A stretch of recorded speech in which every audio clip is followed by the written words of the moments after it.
Hello, Namaste, Adab. Today we have with us Captain Ahmed, who's also a theatre enthusiast. Welcome to the show, sir. Thank you. So, sir, can you please tell us about your journey in the army? How did you start? Okay. For me, army is like a family tradition because my father was in Air Force, my uncle was in army. My father's uncle has fought World War II. My brother was in army. He was a major general. My both brother-in-laws are in army or Air Force. So we have seen nothing else but army right the time we have been growing up. Okay. So it was a mission in our family that every boy must enter the army. Okay. And that was a challenge in front of me also. I wanted to become a teacher, but then my father says, okay, prove that you have got a mettle to become an officer. Clear the written at least. After that, you want to join, you don't want to join, is your call. And as luck would have it, I could clear the written. And once the written was clear, then I said, okay, let me attend the interview also. I attended the interview in the SSB Allahabad. And it was a very beautiful experience. 3 days, it was a very, very stringent exercise. And I came out with flying colors. I think I was in All India top 30 or something. So, that is the time when you become from a boy and a man to take a decision. Okay, should I leave a job which is a vested officer job, or should I continue with my passion of teaching? And I decided, okay, let me take care of my parents also, as dad was also, about to retire, etc. And that's where I decided to become an army officer and complete my father's dream that yes, my second son can also become an officer. And this is how I entered the army. So, how was life in the army, sir? How many years did you serve? Life in army is simply exciting. I think every youth in our country must join army.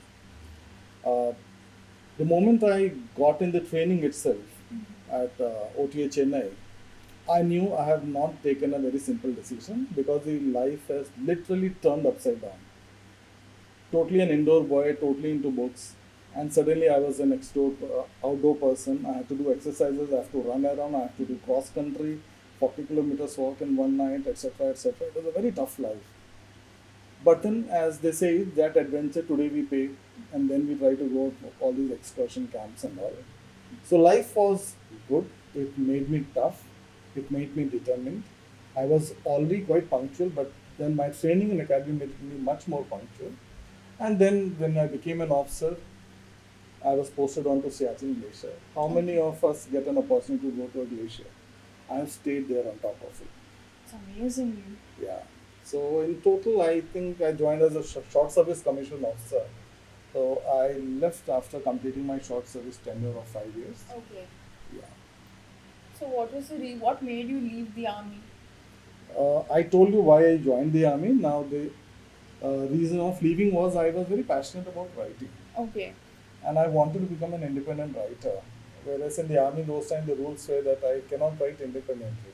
I can write journals for army, articles for all those things, but as an independent writer, I would have had some restrictions, and I wanted to explore the world outside. Okay. And that was the reason I decided to hang boots and get into the creative world. Okay. So, do you think the transition from an army officer to a civilian is it an easy one, or did it come with challenges? Certainly, it's not an easy one. Okay. It is a very difficult decision. Though I was very determined to leave army, but after I have left army, I realized the security what I had in life of that uniform, of that belt, of that cap, was something beyond. I was so free to move anywhere with utter confidence because I was an army officer, and suddenly I had given that away, and I was like a normal citizen of India. And that's where then I felt, oh, that does matter, bearing stars on your shoulder and that OG uniform. It was not certainly very simple, and civil world was having a very different kind of a atmosphere.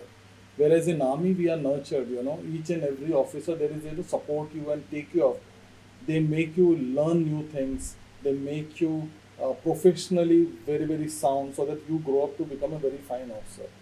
Whereas in the civil world, you are asked to perform right from the day one. People don't want to spend time in making you nurture. They want a ready-made product.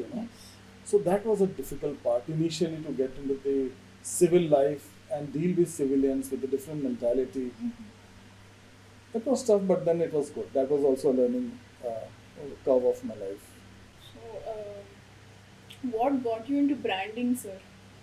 I told you I wanted to become a writer. So when I left army, I wanted to become a writer. Hyderabad that time was not having Hindi film industry. Okay. It was only Telugu. I didn't know Telugu. Okay. And what other ways I could have written and earned some money was to get into copywriting and advertising. Okay. And this is how I entered into the advertising world. So I joined here as a copywriter, and over a period of time, I realized, okay, this is also, all about establishing supremacy. The way we in the army we fight with the enemy and have our own supremacy, protect our land. This is how in marketing we have to protect our clients, their brands, from the competition and make them look superior. I felt amazing. I said, oh, this is also a war happening. That's where initially I used to call it advertising. Advertising. Yeah, so my spelling of that used to be ADWARTISING. So I took the whole branding thing as a war because the strategy is the strength what we are taught in the army. There, at stake is our Jawan's life, our border, our pride of the nation. Whereas here, the cost was not that high. Here it was only my client's success and revenues. Yes. And the same principles I applied in civil life, and I think I found my, battle work here, and I could do it well. So all your skills in the army paid off. Whatever you learned. Very well. I think it was as good as doing an MBA is too small a thing. I think that army course was much more refined one. Okay. Yeah, which really chiseled my thinking cells, my grey cells. Okay. Then how did theatre happen? Theatre also happened by chance. I was forced to take. I was forced by one of my friends to come to watch a theatre from Sutradhar only, and Okay. that play was Sita Aparan case. Okay. Somewhere I was always reluctant to go to theatre because I could feel that I feel a void when I come out of theatre. Maybe somewhere in the back of mind I wanted to be on stage, but being an introvert I could never be. Okay. So there was nothing else to do, and my friend insisted. We went to watch the theatre, and I was so zapped by that theatre show. So I came back, and then we got in touch with Vanessa. So he said, okay, whenever the workshop happens, come and join. And I came and I joined the workshop here, and rest is history. The best moment was when after my whatever production theatre, in one of the shows of Sita Paran case, I got to play the Ram. Whoa. That was the wow moment for me, Definitely. typical aha moment of my life. The theatre which I had gone to watch, and I was admiring it so much, and in that I was performing that too with a legend called Vijay Varma. So that Dream was come true. truly. No, it is like synchronicity. Absolutely. They say life comes to a full circle. For me, that time that circle got completed when I played Ram there. That's Lovely. So then, what else have you have performed? Acted in any commercial films? Commercial films happened. Okay. Not that I have vied for it. Okay. Theatre had made people recognize the potential. Vinay himself has got me a couple of auditions. And that's where my first film I landed up with Vinay, that was called Bakrapur. Okay. It was a good film, didn't do very well at the box office, but I think on Amazon it's doing very well. Okay. Yeah. And then Sutradhar again was casting for the Ghazi attack. We were fortunate enough to get a role in that. And then Dear Comrade happened. Okay. Then Virat Parvam happened. Okay. So films were happening, but then I was, I think, more inclined towards the theatre. Towards theatre. Yeah. So film still happens sometimes. I do short films, etc. I do web series. But the satisfaction of theatre is not there anywhere else. Lovely. Sir, I've also heard that you're into writing. As I said, writing was a passion for which I hung up my boots in the army. So certainly writing is there. I still write. I write a lot. I write a lot of poems. I've got a special inclination towards Hindi language. Okay. I am in love with, if I can call it our national language. You know, That will be because again a huge debate. a huge debate it has already happened because out of passion I said in one of the conferences कि राष्ट्रभाषा हिंदी को मेरा सलाम and couple of people stood up. Sir, you cannot call it राष्ट्रभाषा. I said okay fine, I agree there, but then my heart is there, so I'll call it my मातृभाषा. They said okay perfectly fine. So Hindi के लिए बहुत दिल लगता है क्योंकि आज का जो युवा पीढ़ी है, आज की जो युवा पीढ़ी है, the youth today have forgotten Hindi. They speak Hindi but actually they don't understand Hindi. The beauty of the language is totally missed out. कहावतें, मुहावरे, जो लोकोक्तियाँ हैं और जो हमारा लिटरेचर है पुराना, इतना कुछ है उसमें है जिसे वो बोलते हैं ना कि असली हिंदुस्तान की खुशबू. आज का युवा हिंदुस्तान की खुशबू से बहुत दूर है. Do you think this is because of Western influence? Of course, yes. Majorly. Majorly it is because of that influence. My problem is somewhere कि it's not just our attire, but even our thought process has changed drastically. I loved Hyderabad when I was posted here was because Hyderabad has stuck to its traditions, yet it was growing like anything, and today we all can see the results. Definitely. You know, so this is the culture what I believe we all Indians should imbibe upon. We should not forget our roots and still go and conquer the world. But somewhere I feel today's youth is oblivion of the rich past what we have. But when they start digging in, they get more and more involved. And I'm just trying to see if I can bridge that gap through my writings, through my theatre, or through my plays, etc. If I can bridge that gap, I feel very good about it. Could you please tell us about your theatre group, sir? A theatre group is a small group, I will call it. We started it basically because a lot of people, they wanted to steal out some time from their working life and practice theatre. Okay. And I was also once upon a time that kind of an aspirant. So when we started doing plays with some other theatre groups also, we found that there was a lot of problem in getting the permissions from the writer or their families and all. And that's where we realized ki why don't we have our own indigenous plays where we don't per se have to take a permission or something. And because I used to write and people have appreciated, so we started writing our plays. It went off well because we were writing on subjects which are relevant to today's society. Okay. And that's where we started it, and today we are doing a couple of shows here and there. Oh, that's lovely. Yeah. Sir, could you mention the name of your productions? One is called Basira Mata Ki Jai. Okay.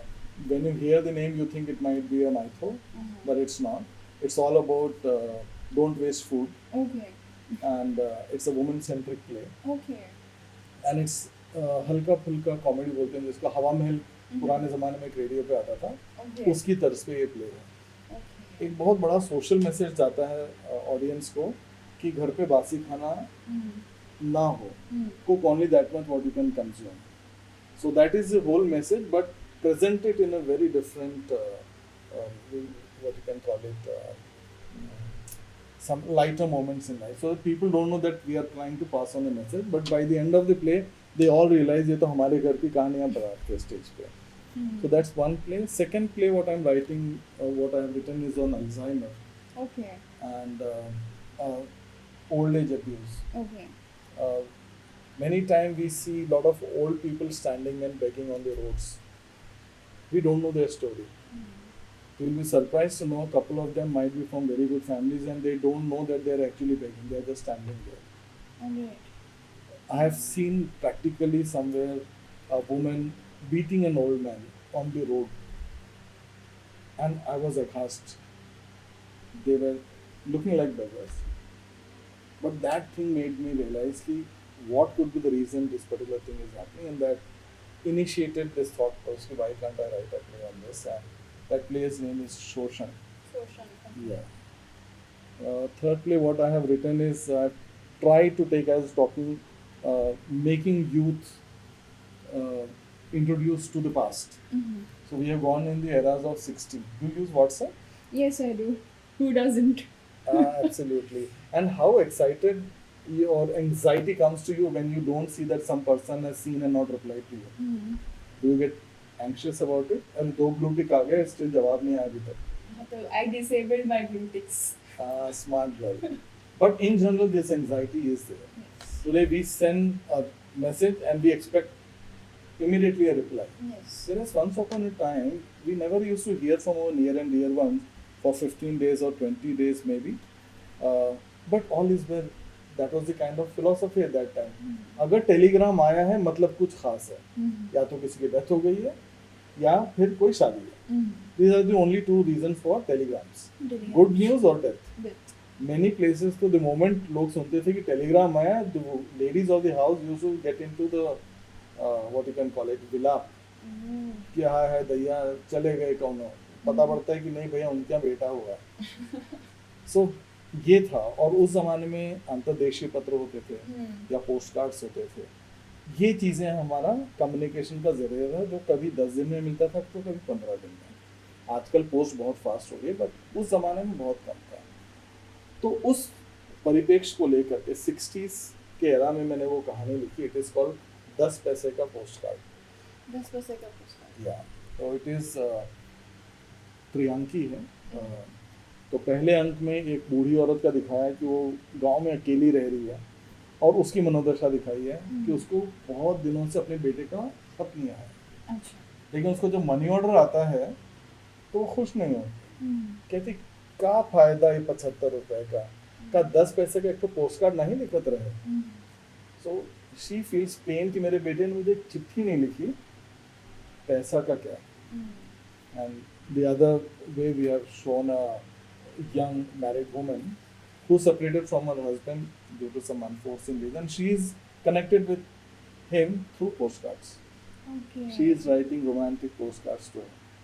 And that gentleman is on the border area. He is in a war zone. And these postcards are something which gives him relief in his war zone moments. He reads the same postcard again and again and again and remembers his wife. And this is how the plot is. So we are trying to showcase the importance of communication in those days and the anxiety which is existing in today's society.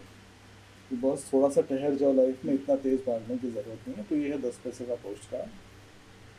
And one more play I have written on, we generally feel a woman doesn't do anything at home if she is a homemaker. But she, maximum time she is busy responding to a doorbell or a telephone call. Seriously, I have experienced it personally. I stay for 2 days at home during a weekend, and I know if my wife is not there, my life is hell, because every time I have to run and open the door for somebody. Keeping this, a plot came in mind, and I have written a play called Doorbell, which is about a woman who is staying alone and how she interacts with people. It's more or less not a monologue, but there is only that woman on the stage all through the time. Okay. Coming out well. I hope you like it next time when we do it. Definitely. So these are the 4 plays on the card right now. Okay. Any future plans For, in theatre only or acting?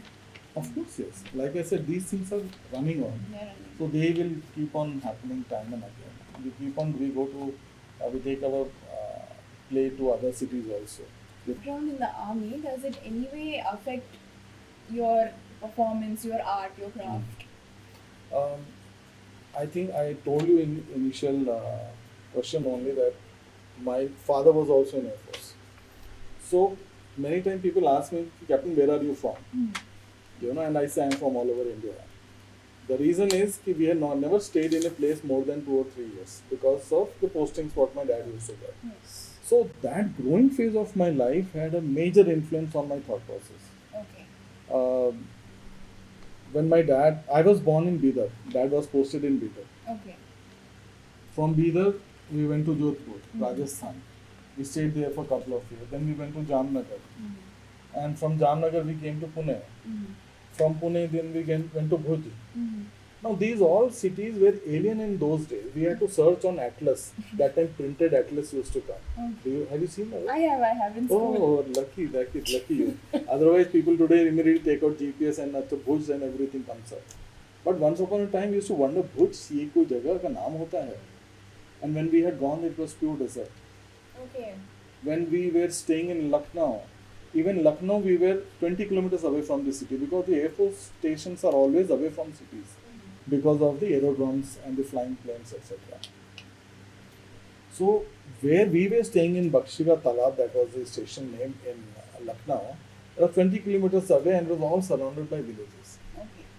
So, मुझे याद है सुबह सुबह हम लोग दूध लेने जाते थे, तो गांव में जाते थे दूध लेने, तो पूरा खेत क्रॉस करके वो एक बीच में एक तालाब होता था, उसको क्रॉस करके फिर जाते थे, फिर उनकी भैंसें बंधी होती थी, उनके घर में कभी वो गन्ना कटता रहता था या फिर चारे कटते रहते थे।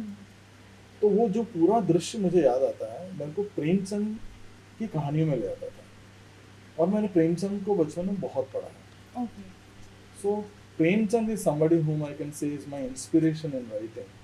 और हिंदुस्तान के गांव देहात मुझे बहुत प्रिय हैं, बहुत क्लोज है मेरे हाथ को, बिकॉज मेरा काफ़ी हद तक बचपन वहाँ पे गुजरा है। तो आज भी जब मैं लिखता हूँ, ज़्यादातर मेरे टॉपिक्स यहाँ वहाँ से निकलते हैं जो मैंने बचपन में कभी एक्सपीरियंस किया है। तो वो ताज़े कभी कभी मेरी राइटिंग में आ जाती हैं। And army certainly has help me a lot. Not I will say all of my play, but कहीं ना कहीं आपको मेरे प्लेज में एक आर्मी की झलक आ जाती है उसमें। लाइक मेरे 10 पैसे के पोस्ट कार्ड में मेरा तीसरा कैरेक्टर इज अ जवान, he is on the border area and like wise. So army में और एयरफोर्स के बैकग्राउंड में रहने का एक बहुत बड़ा फ़ायदा हुआ कि मुझे अलग अलग तरीके के लोगों से मिलने का मौका मिला। लखनऊ में रहते हुए मैं केरला वासियों से भी मिला, जबकि उस ज़माना में लोग everybody was Madrasi down Hyderabad, you know, सब लोग मद्रासी थे। बट तब हमें पता पड़ गया था नहीं, केरल अलग होता है, मलयालम अलग होता है, तमिल अलग होता है, कन्नडिगा अलग होता है और तेलुगु अलग होता है, ओडिया अलग होता है। तो ये सारी चीज़ें वरना मुझे कहाँ मिलती हैं जानने को, ये सब चीज़ें, और उनके खान पान, उनका रहन सहन, उनकी लोक शैली, उनके लोक नृत्य, ये सारी चीज़ें मुझे सब जो भी देन है मेरी आर्मी से ही है, मैं कह सकता हूँ, क्योंकि मैं इन सब के बीच में पला बड़ा हूँ। तो वो जो विविधता है, what we call it really unity in diversity, actually we can see that in the army, and even in my writing I want to bring in those things. Wonderful, sir. Wonderful. Sir, I heard you mentioned that you worked in Dear Comrade. Did you get a chance to work with Vijay Deverakonda? Yeah, I think I was just fortunate enough, because all my scenes were only with Vijay Deverakonda. Okay. Yeah, I was playing the what you call it, the negative character there, who causes Vijay Deverakonda to run away from the college. Okay. So I was, you can say, fortunate enough to have all my scenes only with him, and it was really a great experience working with him. You know, the good part is I had heard that he is from theatre background, and there I realized that he is also from Sutradhar. He has also learned acting from Sutradhar, and it was a very beautiful chemistry, I'll say, because he realized after 2 takes, he said, "Captain, Telugu nahi aata." मैंने कहा नहीं आता। कि how did you land in this film? I said, director called me. He said, okay, and he was such a beautiful co-actor. He said, "Captain, don't worry on the dialogue. You say whatever you want to say in Hindi. Keep the meaning same. I want the expressions perfect because I have to react to your dialogues." I said, okay, that I can do. And that's how the shooting in Dear Comrade became so convenient for me. Because I was the only one on the whole set who didn't know Telugu. And rest everyone was talking typically in Kakinada Telugu. So I had no idea what was happening in and around me. So Vijay Deverakonda came as really a, I can call it an angel, that he said, okay, carry on, Captain. And all our scenes went off so very well. He improvises on the spur of things also many times, his body action and all, and he will inform the director, so this is what I am trying to do, is it okay? Once he says okay, then he briefs the co-actors also. I am doing like this, so now your situation reaction should be like this. So the best scene was when I was dragging him out of the classroom holding his collar, and outside there was a slapping scene. So we were discussing the slap scene, and you know, the fight masters, they teach you the stunt master, sorry. Ki, sir, when you hit, it should not hit his face, it should go out from here. It was looking very artificial to me. Theatre में तो हम लोग direct मारते हैं. So एक दो shot हुए, clear हुए. Then finally it came कि he had to hit me back. Okay. So he said, sir, I'll be very aggressive. मैंने कहा, please go ahead. He said, sir, then but your action should come out very well कि आपको चोट लगा है. मैंने कहा, why do you want to take an action? You can slap me. He said, are you sure? I said, yes. Theatre में करते हैं ना. कहता, sir, that's the spirit. Okay, I'll do it. And you'll not believe that was the last scene of mine in the movie where he comes and he slaps me. He's actually slapped me very hard. Okay. And that scene was, I think, cut in one single go. It was very nice. So certainly working in both was an experience in its own. You are both Guru Bhais. In a way, yes, that's a good thing. We're Guru Bhais. I was older to him, that's a separate issue. But yes. Definitely. Okay, sir. I'm going to change the questioning now. I will come back to your life in the army. Okay. Quite a roller coaster questionnaire you have. Yes. Okay. Similar to your profile, sir, you've dabbled in so many different things. Yeah. I'll say again, God has been kind with me. So, sir, you have served on two highest posts or two highest peaks in a war zone. So, could you please tell us about that? Okay. As I said, God has been kind to me. So, after my training, when my first posting came, it was in Siachen Glacier. Okay. And Siachen Glacier, as we all know today, it's a war zone, undeclared war zone. And we were youngsters. I was hardly 23 years old. 23, yeah, I think so. And we went for a person who has been staying in the plains in hot areas like, Lucknow, Bhuj and all these places. Suddenly we were transferred to ice-clad mountains. And we were actually staying on heights which are 19,000 plus. Oxygen was less. We cannot breathe properly. Temperatures are sub-zero all the time.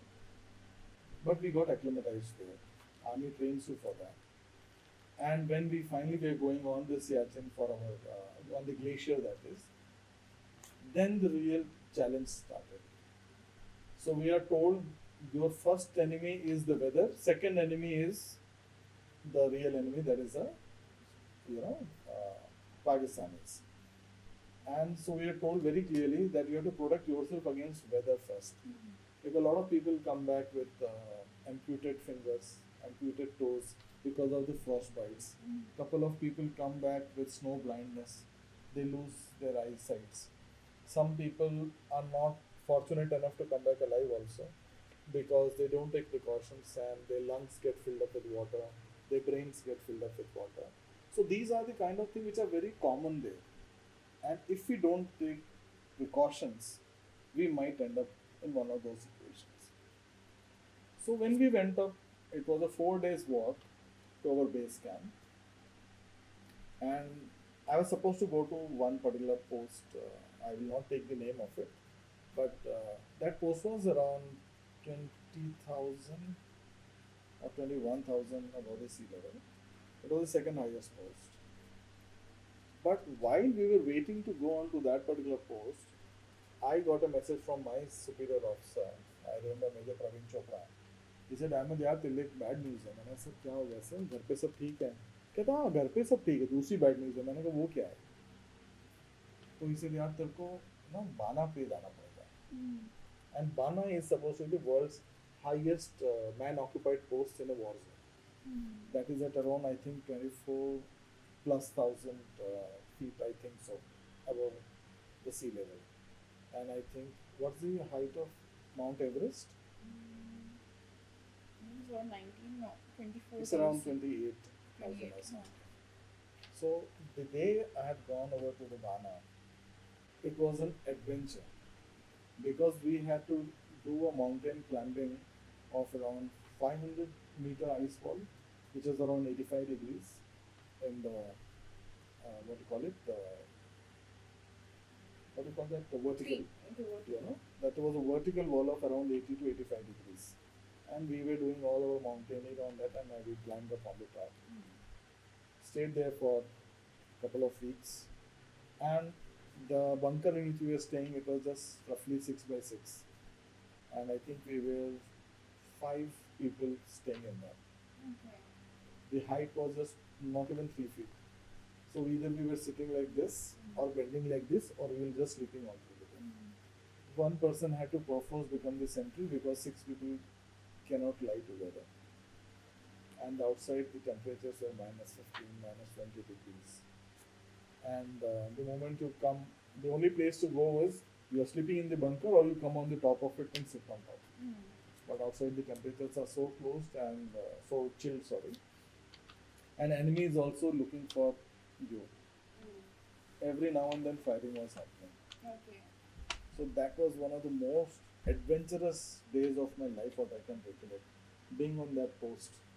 And day in and day out, we used to chat with each other. Everest भी बगल में होता तो चढ़ जाते हैं 4000 ही और चढ़ना था. So yes, I was fortunate enough to be there on world's 2 highest posts in Siachen Glacier. That's amazing, sir. Sir, does the army, does a general or a jawan's religion matter in the army? Does the treatment differ? Do they treat you differently? Okay, this is a very touchy question actually. Religion, personally, I believe it's a very personal thing, so I generally don't discuss it in public. But yes, when it comes for inspiration, there's no harm in discussing it. But today, the definition of religion is changing. It's used more for polarization. So, coming back to the army days, when I went into the army, I went as an Indian. I didn't go there as a Muslim or a Hindu or a Christian. And so were all the other cadets who had come in. And so was the case with all my Jawan men and ratios, the unit where I had gone. My unit was basically, belonged to people from Rajasthan, Haryana belt and, UP belt. They were generally the Yadavas, generally who are called Ahirs. Okay. They are the one who generally are supposed to be the Yaduvanshis, Krishna ke Vanshaj होते हैं. So when I got posted into my unit, it was called the Veer Ahirs. Okay. The unit number was different. तो अहीर पलटन में मैं गया और army में ये होता है आप जिस पलटन में जाते हैं और उस पलटन का जो भगवान होता है वो आपका भगवान होता है. Means your men's religion is your second religion. Okay. So, though I was Ahmed, I was performing my namaz in my room or I used to go to the masjid. No problems there, nobody had any objection. But at the same time, I was going for mandir parades also with my Jawans. I remember how many bhajans I used to sing with them. So, army is beautiful. I'm saying religion is a binding force there, not a divisive force. Okay. And nobody is pointed out based on religion at all. It's all about your competence. It's all about your compatibility. It's all about your professionalism. It's all about your valor. It's all about your integrity, what matters. So religion certainly doesn't hold much of value in the way you were asking whether there is a different treatment to a particular religion or not. I don't think so. Personally, I have not seen. I left army in '97. It was way back. So a whole generation has come in after that. What is the scenario today? I think it's better be the same. The army is the only institution or defense for that matter where religion is not asked for. It's you as an Indian who go there and as an Indian you retire. So, what do you think about today's youth? Today's youth, sounds very simple to say today's youth, but actually today's youth is way beyond what youth we were when we were actually youngsters. Today's youth is much, much more aware of what is happening in and around him or her, what is happening in the world in and around him or her. and that's a big boon. But at the same time, I feel uh, somewhere the innocence has got, you know, uh, I'll not say killed, but compromised. How, uh, how without being affected from the circumstances we used to react when we were youngsters. Today's youth most of the time get biased because they hear so much of filth in the social media and otherwise. But at the same time, you'll not believe, last night I was sitting in a group of youngsters who were just the first time voters. And I was zapped to see their energy, the way they had their own viewpoints on today's political systems, the way the country is moving, where it is going, and how they wanted to steer it back to the same way where we can talk only about progress, progress, and progress. I was zapped. I thought, no, today's youth will be all about, anger and all those things, but there was a sensible crowd which was there, which was talking about it. So today's youth is something which is the foundation of our future. And I feel our future is very secure. I feel today's youth should read more about what has been our past, not about digging the graves, but reading the books where the real history is there. And we are not trying to bring out history in the sense, okay, when this shasak came to usne ye kara diya, wo kara diya. No. Look at the glorious part of our history and learn from that. How they were able to become such great leaders. How our culture was so beautiful. Our culture in India was never divided on basis of religion. If Shivaji was supposed to be, what do you call it, a voice against the Mughals, his voice were the Mughals, the Muslims who were there in his, Sena, his Senapati and all those things. If, and likewise, there are so many examples. If we go deep into that particular thing, we'll understand it. And I think today's youth have started understanding these things very, very, what you can call it, positively. So, only one piece of advice to the youth is use your energy in the right direction. Uh, and today's youth, they know what they want to do. So many times, to maybe the previous generation or our generation, it might find that it is rebellion to a different level altogether. But I think today's parents have also become very cool. They sit down with their children and they try to understand what is happening in their lives. And I don't think so that era is there where parents are saying do this and this only. I'm not saying it is not happening, it is still there. But majority of the youth today is very clear what they want to do. And I support that thought process. Do what you think you're best at, not what your education you have been trying to do all through your life, because it might not would have been of your choice. I have gone in the army against my will. I had gone there to keep up my father's, will. I went there. It taught me a different thing altogether. In my life, I wouldn't have experienced all these things. That made me the person what I am today. That I have started learning to explore, adventure without any fear. That's where I could leave that plus a job of a gazetted officer and come out and explore in the civil world as a mere copywriter. From copywriter, I became a strategist. Today, I've got my own branding company. While I'm handling a branding business and writing strategies for my clients, I'm also doing theater. While I'm doing theater, that is giving me exploration to write. I'm writing also. I'm having my own YouTube channel for my own poems. I go, I do trainings, I impart trainings to the business heads. I coach them how to do business. So much of variations in life can come within one person. Today's youth is much more than what I am. So I'm having a lot of hopes with them. I learn from them every passing day. Most of my friend circle is under 25, and they keep my mind moving. Okay. I learn a lot from them.